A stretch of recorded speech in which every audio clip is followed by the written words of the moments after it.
How cool was that? Assalamu alaikum wa rahmatullahi wa barakatuh, everybody. I'm going to try to give you guys an orientation on what I call the DREAM program, the DREAM curriculum that I intend to teach live, inshallah, soon. There's lots of things to talk about. And the first thing I want to get out of the way, I've put some things on the screen here, 6 items that we're going to try and go through. But before all of that, I do want you to know that there is a certain kind of mindset even before you listen to any of this. Like some of you are like, this is going to be too hard for me. I don't think I can make that kind of commitment. It's Arabic is a really tough language and all of that. So I want to just kind of maybe take a few minutes, talk about that, and then we'll get into this orientation stuff, inshallah, and hopefully it's of benefit to all of you. I'm looking for students who have been convinced up until now that they cannot learn Arabic. And I want to beat that out of their system. There's absolutely none of you that are incapable of learning the language of Allah's book. He guaranteed that this book is made easy for the purpose of remembering Him. And He said that, and He also said that Allah sent His book in an Arabic language that makes everything clear. بِلِسَانٍ عَرَبِيٍّ مُبِينٍ. He said that 11 times, describing the Quran as an Arabic Quran. So for every one of us, anyone who's Muslim, they dream to have direct access to the words of Allah without a filter of a translation. And that's not a dream that Allah only fulfilled for people that were born of Arab descent or for people that have an unusually high intelligence and they can learn this language. Islam spread all over the world, and wherever it spread, people learned Arabic. That's our history. It only changed, when colonization and other forces removed Arabic from our education systems around the world, and now Arabic is kind of exotic to most Muslims, or the only parts of Arabic we know are enough to recite some Quran. And for those of you that became Muslim later on in life, you accepted Islam as adults or as young adults, and even some of the children that accepted Islam, you might feel like it's a completely alien thing. How am I ever going to learn it? How am I ever going to get good at it, etc.? Well, it's not hard. It's just, you could feel like something is really far away, but if you have the right kind of map and you take the right kind of steps, and you don't get discouraged just because you're on a journey, because you're not always thinking about the destination, you're focused on the steps you got to take today. If you focus on that one step at a time, ألف ميل تبدأ بخطوة. The Arab says 1,000 miles start with a single step. That's a saying known in so many different cultures. So one thing I do expect from all of my students is a kind of self-motivated mindset. My job is to encourage you. My job is to remind you. My job is to make sure that you're on point with where you need to head. But you need to have a certain kind of mindset that you've made the intention with Allah. Ya Allah, I'm not very smart. I'm not very good at this. But you promised that you made your book easy. I'm coming to this because I want to know your book. I want to remember you directly. This is why I want to learn this. I have no other reasons. I'm not interested in ordering a shawarma from a Lebanese restaurant and impressing the waiter. I don't want that. I just want to be able to read your book, and when the Imam is reciting and I'm standing in prayer, or I put something on, some recitation of the Quran, I want to be able to cry because I hear what you're saying. That's all. That's the only reason I want to learn this. And when you come with that intention, my guarantee to you is Allah will make that easy for you because it's actually not backed by me. That guarantee is backed by Allah. وَلَقَدْ يَسَّرْنَا الْقُرْآنَ لِلذِّكْرِ فَهَلْ مِن مُدَّكِرٍ. Definitely, without a doubt, we made the Quran easy for the purpose of remembrance. Is there anyone out there who will put the effort to remember? That's the question Allah asked, the challenge question that Allah asked to the world, to you, to me. Is there anyone out there who will put in the effort to remember? Well, we should be telling Allah, here we are. And I thought it's interesting that we're picking Yawm Arafah to have this conversation about starting our journey in Arabic, because this is a celebration of someone who journeyed a long distance to Allah, right? And he journeyed a long distance to Allah, just being loyal to Allah's words. Allah gave him words and he started on a journey. And he, at the end of all of that journey, alayhi salam, Ibrahim alayhi salam, he made one dua. After all of his prayers and all of his trials, his prayer was, send a messenger among these people who will read your book to them. Yatlu alayhim ayatika, right? He'll recite your revelations to them. And that revelation is the Quran. And here we are celebrating his legacy. And the answer to his prayer is that we should get a book.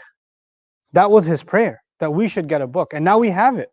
Well, it's time that we show our love to Ibrahim alayhi salam and our appreciation for the dua that he made for us and our love for this book that Allah gave us. And that love will, I'm telling you, it will make you smarter than you've ever been in your life. It'll make you more capable than you thought capable, because you're actually not capable. I'm not capable. Allah injects capability in you. I remember being in that position where I made a promise to Allah, Ya Allah, I just want to learn your language. I just want to learn the language of your book. I want to be able to access the Quran directly. That's all I want. And Allah made that easy for me. While I had a full-time job, while I had full-time school, while I had barely any money, while I had all these restraints on myself and no opportunity, no way to go find a sheikh or something else. And yet Allah made the journey into studying Arabic and studying the Quran easy for me. I'm definitely not a sheikh, but I'm definitely an experienced student. So when I take the role of a teacher, I don't talk to you from the point of view of just someone who knows the stuff or knows a little more than you. I'm talking to you from the point of view that I have been where you're sitting. Like, I've been where you started. And I'm telling you, you can accomplish this. It's not, I wasn't some A student, let me tell you. I was B at best, you know? So I'm not a super genius of any kind, but Allah did open my mind to understand Arabic better than I understood any other subject, to understand Quran better than I understood any other subject. And Allah will do that for you if you come with the right intention. So that's just a few introductory comments that I wanted to make before we engage in this conversation. Yes, it is, Allah will make it easy, but you need to show some grit. You got to show some toughness that you're in for this, and every time the road gets difficult, you don't drop the journey. You're going to stick it out. And that's easier said than done, and I know that, but that's going to come up, inshallah, as I talk about the prerequisites. This is my first orientation session. I'm going to have a few more with you guys, maybe at least one more, maybe a couple more, where I'm going to talk about what you need to be like as a student to get the most out of this. Because I know you'll get a lot out of it if you apply yourself the right way. So what is that right way? I'll spell that out for you. But let's get started for today. So the first thing is prerequisites.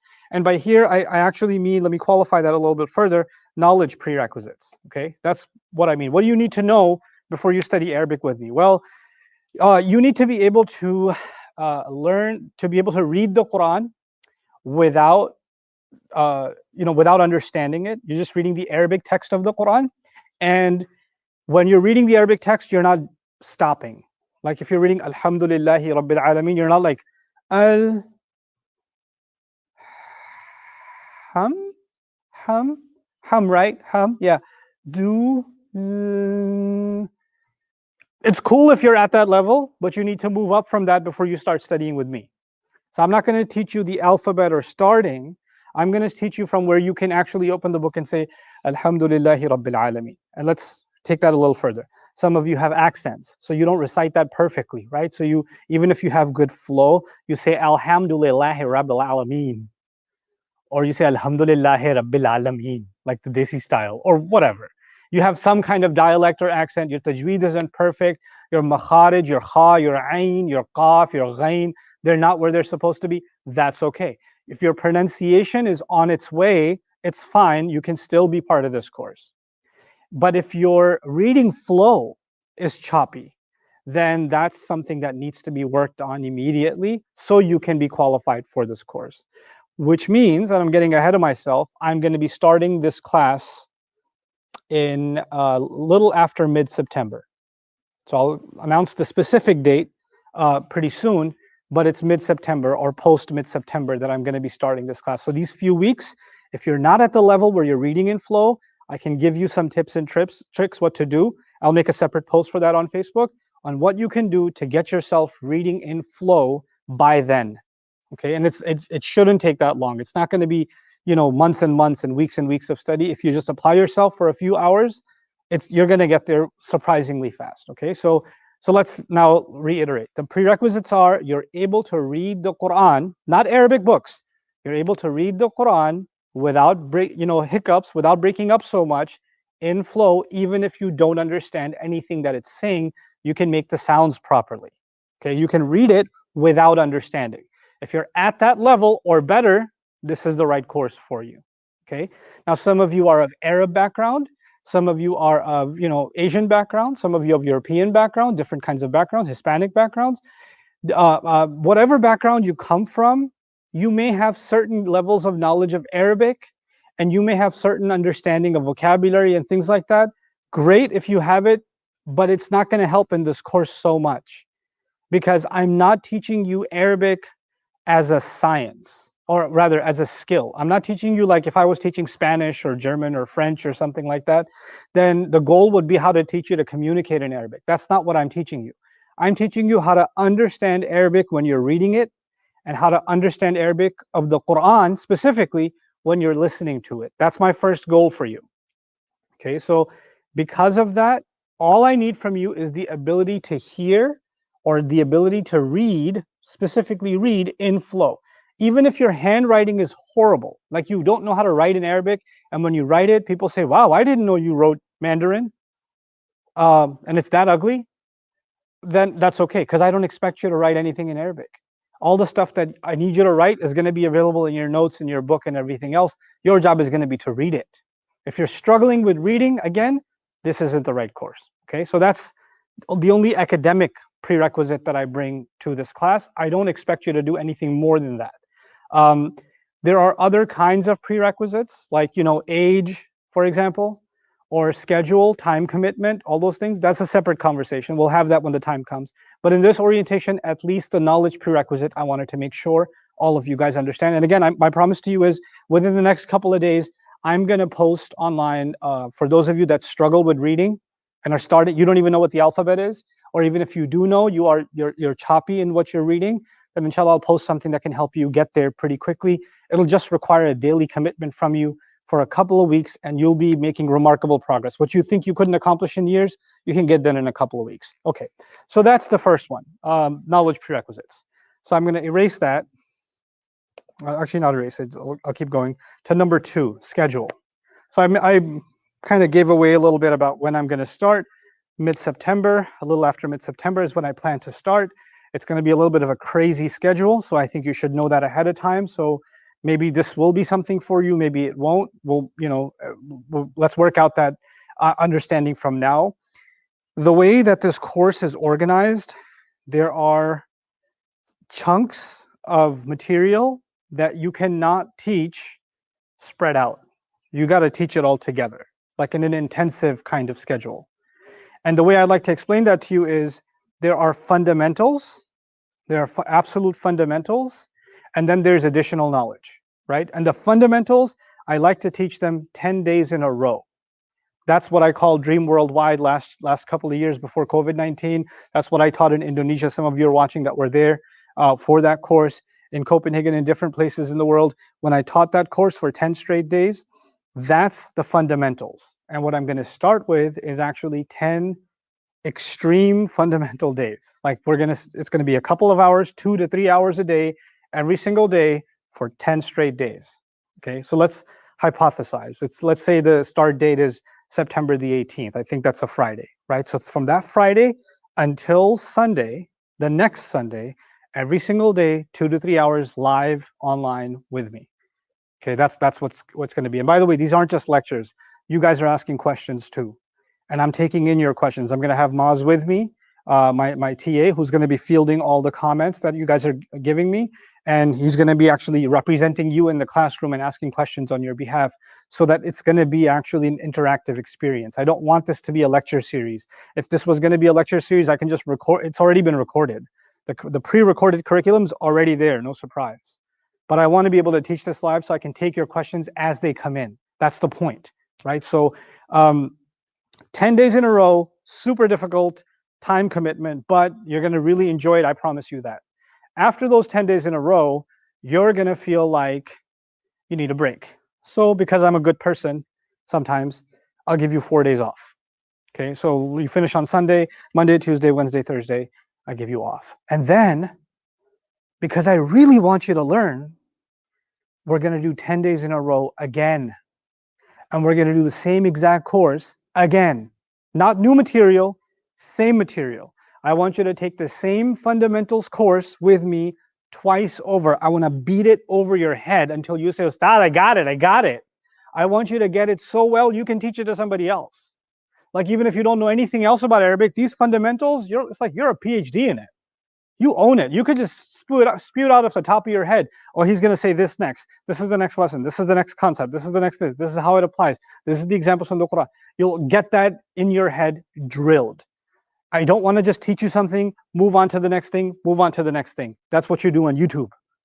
That's what you do on Facebook. Watch a little bit, move on, move on, move on, and you don't retain anything. But this isn't me giving lectures. This is a class. You guys are students if you're going to do this, which means my number one goal isn't just to get you to understand. That's just my first goal. My second goal is you understand and you remember. And my third goal is you remember so well that you can share it with somebody else. That's my third goal, which brings me to a side point. I mentioned the minimum prerequisites for people who should take this course.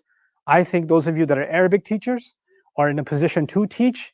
This would be a great course for you to observe, to take in teaching methodology. This has been highly successful around the world with tens of thousands of students. This is a tried and tested method of teaching Arabic. And I'm not trying to sell it to students because I'm telling you it's hard work. And for many of you, that kind of a commitment already means you won't be able to do it. That's okay. Maybe there's some other approach you can take. But for those of you that are going to commit, it's hard work, but it pays off. And it pays off super quick. Like you start seeing results you wouldn't have imagined. In 4 or 5 days even, you're like, whoa, I heard you'll mess up your salah. You'll be standing in salah going, what? Was that what we just did in class? Allahu Akbar. That's what's going to happen. And I want that to happen. I want you to start, your neurons to start firing when you hear Quran, you know? So 10 days of fundamentals, 4 days off, 10 days of fundamentals again. And since I'm so nice, 4 days off again. And then there's another 10 days of fundamentals, but not the third time around. This is a new intensive called the Sarf intensive. I've never taught this around the world, but I've prepared the curriculum for it. I taught it to my full-time students before, but I need to make sure you guys get it too. There's two basic sides of Arabic study. When I get to the technicalities of Arabic, I'll explain that to you. But there's two basic fundamentals you need to get well. You really need to understand them well. One of them is the Nahu side. The other one is the Sarf side, Nahu and Sarf. Now, you don't have to remember these words. And if I explain those to you now, you're just going to get a headache. So don't worry about it. Just trust me. There's two different basic courses you got to take. And I want to make sure you take each of them twice, so they're drilled in your head. So we've got the Nahu course twice, 10 days, 4 days off, 10 days. Then we're going to do the Sarf course, 10 days, 4 days off, 10 days. Altogether, there are 40 consecutive study days with these 4 days off in the middle. So what I'm trying to get across to you is the first couple of months of this program is going to be pretty tough as far as the time commitment. I'm telling you the subject commitment is not going to be tough. That's my job to make it easy. If you put in the work, you'll get there. And there's not going to be hours of homework. It's not. If you're giving me 100% in the classroom, then it takes very little for you, maybe 15, 20 minutes, and you're on point. There's no hours and hours outside of class for you to get it, especially since we're going over everything twice, yeah? So those 40 days of study with those breaks in between, when we're done with all of that, then we get into our regular, schedule. And our regular schedule is going to be 4 days a week, and it's going to go on until next Ramadan at least. That's the plan. So it's going to be 4 days a week, and I'm not going to say this week we're going to cover this material or that material and give you a university-style syllabus. Instead, I'm going to teach the material, gauge your comments and questions, see if we need to slow down or speed up. I'll actually put the foot on the accelerator or release the accelerator and do more review depending on how we're progressing as a group. That's the idea, right? But when we get to that slowed schedule where it's 4 days a week, it's going to be about maybe 40 minutes to an hour per class, and it's going to be 4 days a week live. And the 5th day is going to be a review on Fridays. Whatever you want to review, whatever questions you want to ask is going to be every week. There's going to be homework assignments online. There's going to be tests that you're going to take, and you're going to grade yourself. And we're going to go over the tests and all the answers, and whatever answers you don't understand. When you mess up on a test or you mess up on a homework, that's the best thing ever, because when you get that corrected, you never forget again, right? So that's my approach to teaching the material. So there are tests and there are homeworks, but they're not there to shame you and say, oh, I got that one wrong, huh? Stupid. No, that's not what I'm going to do. Well, maybe I'll do it for fun, but that's not, you're there to make mistakes. If you weren't going to make mistakes, what's the point of being students? Then you can learn everything on your own, right? So we're going to keep that going until, about coming Ramadan, and I'm hoping by then I can finish the entire Dream Grammar curriculum, which is actually a full-on textbook. It's the Dream curriculum textbook, and there's a workbook. These are massive books that we've put together, and you're just going to have access to them for free. Actually, they're already available for free on Bayna TV, so it's not something that I'm holding back. In fact, if schools want to use them right now or other institutions want to use them, it's not something we're selling, we're just giving it away. But there's one thing to have the book, it's another to have the author of the book teach you the book, right? So that's what we're doing here. I'm going to actually walk you through the book and every exercise and every drill so you understand it from the way the author wrote it and the way he meant it for you as a student.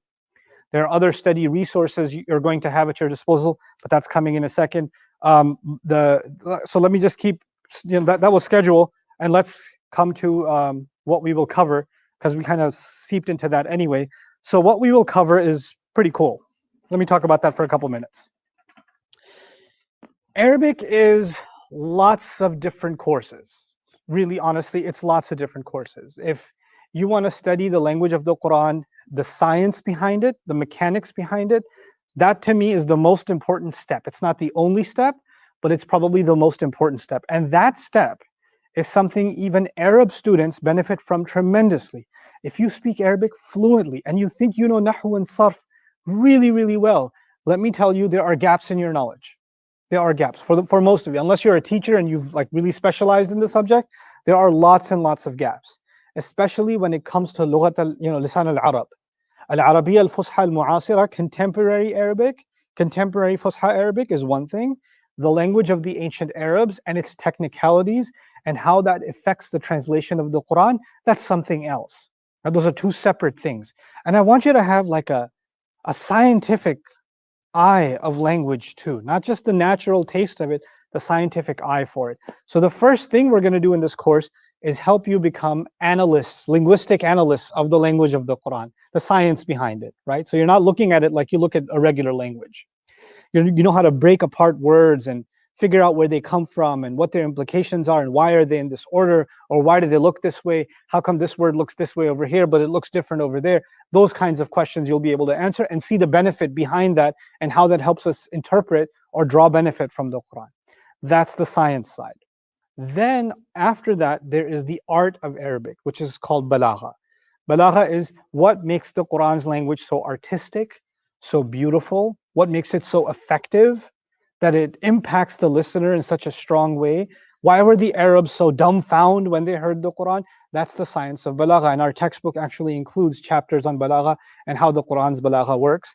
And as we do this course on the science of the Quran and the nahu of the Quran, the sarf of the Quran, the balagha of the Quran, etc., along the way, you're going to not only be learning Arabic with me, you're actually going to start slowly getting into Quranic studies, right? Because I don't just want you to know Arabic. I want you to know what the world of the study of the Quran looks like. There are people who dedicated their lives to studying the Quran. What were they studying? They weren't just studying Arabic. They were studying a bunch of stuff, right? There's a literary dimension to the Quran. There's a historical dimension to the Quran. There's a technical, there are technical sciences about the compilation of the Quran, about the word, the words in the Quran, about different tafasir in the Quran, different tafasir of the Quran, different interpretations of the Quran.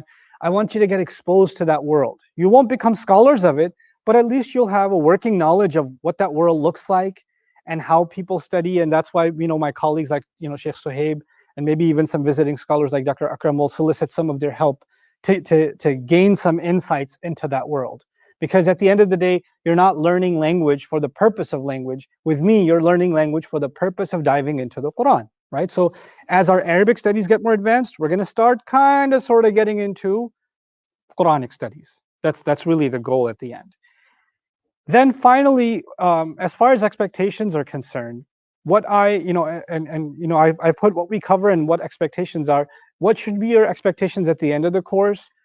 The science portion of the course, your expectation should be you can analyze the Quran linguistically and you can understand the complexities of certain things and why the translations can vary from one to another. Where did those differences in translation come from?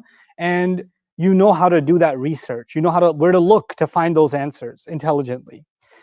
Then there's the skills portion of the course, which I didn't talk about yet. I'll see how you guys do by the end of the science course. But if I see enough of you doing really well, and inshallah you make it with me, then the skills course will be a kind of different animal altogether, and that will be a curriculum. I'll talk about it when the time comes, The goal of that curriculum, what do you expect from that curriculum? By the end of it, you can open up a tafsir book and read it. That's the goal of it. You have access to the Arabic Quranic studies literature world.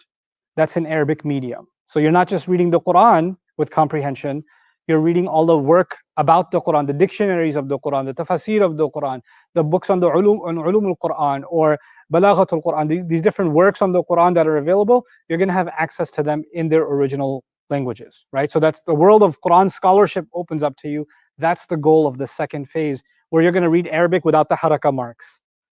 And you'll still read it as if you see the haraka marks, right? So I want you to develop that super sense where you're going to see it without seeing it, right? And not make a mistake. That's what I expect from my students, not to make a mistake. And inshallah, you will get there. I know for a fact that you will if you commit yourself. Okay, so that's expectations. As far as resources are concerned, your resources, I mean, obviously you need an internet connection, a good one, to be on these live sessions. You probably should be taking notes. Have a notebook with you just to have markings. If you have some kind of tablet device or something that's in addition that you can download the book on and you can take annotations on it, that will help you too. I do encourage students to, get their hands busy when they're studying this stuff, and to write their questions down, make sure their questions get answered and things like that. The online resources, I think, will be a very good benefit to you on Bayyinah TV. There are recordings of every single lesson I'm going to teach already there. And the book already points out, by the way, this lesson was also covered in this video. So if you wanted to go over something again, you'll always have access to the live recordings, but also there are separated recordings, smaller chunk recordings on the Dream curriculum on Bayyinah TV already, which will be an additional resource to you. Ustad Maaz Rahmani, who's my TA, will be again an additional resource to you. Your questions, even after the session, he's going to be there, have certain hours where he's dedicated, and a team of volunteers will be dedicated to just answering your grammar questions. I'll be part of that too. I love answering your Arabic questions, your Quran questions, and some of those questions are not just beneficial for you. Sometimes one student asks a question, but 1,000 students could benefit from the answer, right? So I'll incorporate those into my lecture and make that as interactive as possible. And that's as far as resources are concerned. Like I said, the study materials are available. They're going to be made available to you PDF format, and they're going to be free, inshallah. The cost of the course. I've decided not to have a tuition for this course. The only resource you need is a Bayyinah TV subscription. That's it. The study resources are on there anyway, so you'll need that anyway. This was the Dream curriculum that I taught here on this Bayyinah campus. I'm on the campus stage right now, and this is going to be what your virtual classroom looks like, inshallah. When I taught it here, our tuition, if I remember correctly, was something around $7,000 for the 9-month course, when students used to come here and stay here with us. Then at one point in Bayyinah's progression in its journey, we had the Access course, which was a portion, maybe 25% of this material, broken up into each of those courses, 25, 25, 25, like that. And that's just even the science section. And those were hundreds of dollars of courses. But I decided to do away with all of that. And all you need is an $11 a month subscription if you can afford it. And if you can't afford it, let's hope we can find somebody for you who can afford it for you. But there are two things I'd like to say about tuition. The first thing is, tuition isn't just about putting money in. Tuition is a statement about how seriously you take something. I could just put this up on, I honestly couldn't care. I could put this up on Facebook and start teaching Arabic on Facebook. But you know what? You can swipe up and down and not care, because there's no investment on your side. You didn't put anything in. It doesn't cost you anything to miss out. You understand? There has to be something that anchors you. And even I think a Bayyinah TV subscription is not something that anchors someone. For some people, $11 a month is the end of the world. That's just the way Allah has given them their rizq. And for other people, $11 a month is $11 they spend per minute, not per month. It's nothing for them. But that's not even the point to me. The point is, there has to be some kind of rigor and some kind of commitment where you are putting, effort in, and there's a gateway to access. There's something you have to get through, a barrier to get access to this knowledge that you're taking seriously. It's not just some video on social media or something you can find on YouTube. Rather, it's something that you are a part of. You're part of a community, you're inside of a closed group, and they're all struggling together. And that's what I really want to get you to feel. So this is going to be for those of you that are Bayyinah TV subscribers, you'll have access to this automatically anyway, live. And inshallah, those of you that are not, I would encourage you to get signed up for that. Again, I'm going to be starting in mid-September. The additional orientations that I'm going to give you guys are going to include things about how you can best get ready for this course if you've made up your mind. But before I leave you, just one last thing I want to say to you. There are different kinds of like sales pitches and in the marketing world today. Like people will say, well, take this course with us and we can make Quran easy to understand, or take this course and then, in 10 days you're gonna whatever. But I'm not telling you any of that. I'm telling you, if you're ready to do hard work, if you're ready to commit, then I'm ready to commit myself as a teacher. I bring 100% to my classroom. I bring 100. Every one of your questions needs to get answered if it's relevant to the class. If you're going to ask me about nail polish or how, about the length of the beard, then Assalamu alaikum wa rahmatullahi wa barakatuh. Then I'll troll you to death. But if you actually have questions relevant to the class, relevant to Quranic studies, relevant to this material, relevant to your learning, that I'm yours. I'm at your service. That's what I'm here for. This is what I find meaning in. So I'm here to tell you, you're going to have to put in a lot of work, but it won't be hard. The only hard part is going to be your mindset. How much of a quitter are you going to be? How lazy will you get? How quickly will you get distracted? Those are battles you have to fight. I can't fight those battles for you. All I can do is make this as easy as possible for you to learn. But that doesn't mean it doesn't require effort. That will come from you. And I honestly think that enough of you have been thirsty enough, have been longing enough, desire this enough, that you are going to put in the work. And when you see the results, even from a few hours, even from a few weeks, you're going to feel like this is something I want to commit to and see it through. But there are lots of other things, because I've been teaching for 2 decades, there are lots of things that I've seen students do that make them fail.